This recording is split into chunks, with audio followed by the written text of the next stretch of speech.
Hello guys, mayong adlaw guys. So for today's video guys, na ako ipakita inyo nga prutas guys nga karon pa nako nakitaan guys. Nga sa kung pangidaron karon nga tay nubi, karon ko kita ni nga prutas guys, first time. Dito manggod ko ganina sa among merkado guys nga. Palit ko untang mga prutas, palit ko prutas ba. Kanang talantaw ko. Nya ako na ako nakitaan guys. Kani nga prutas guys oh.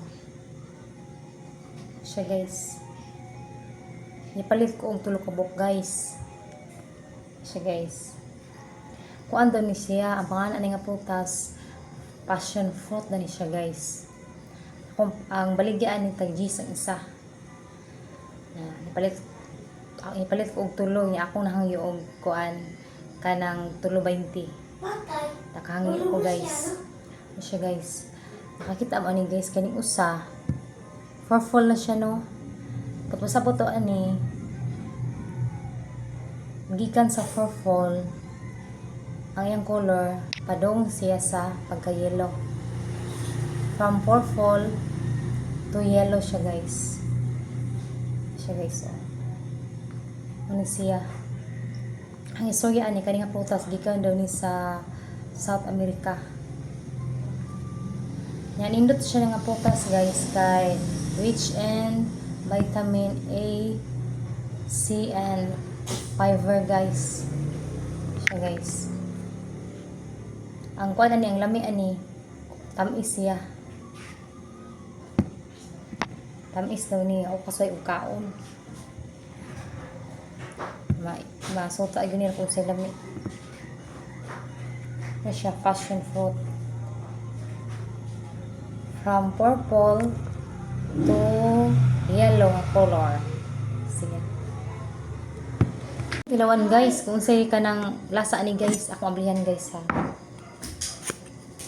Kailangan kita nung sa ilalom ani guys. Uy, laim ni siya gahi. Gahi ang panit niya. Baga ang panit. Nah.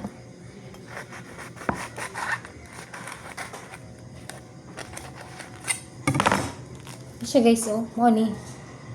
Ano yung unod guys? Tilawan na to. Ano ba siya kang lumaslum ka? Hilaw? Hilaw pa ma'am.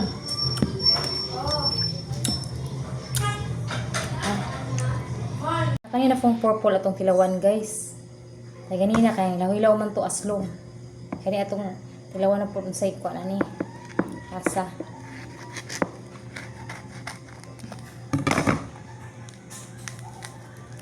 Ito ang sulod niya guys. Hilo-hilo.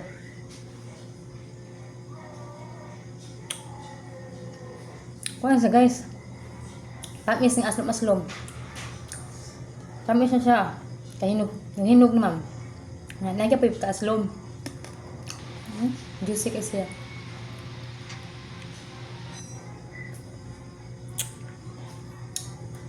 Hindi siya kay vitamin C yun eh. Sa kaning yellow, parehari atong kuan ganina. Nalaw-hilaw. Aslom na kini kay kuan naman siya purple. Wow! Tamis ni aslom-aslom. Nangantan niyo guys. Ang lasa jud ani guys, tamis nga aslom. Yummy!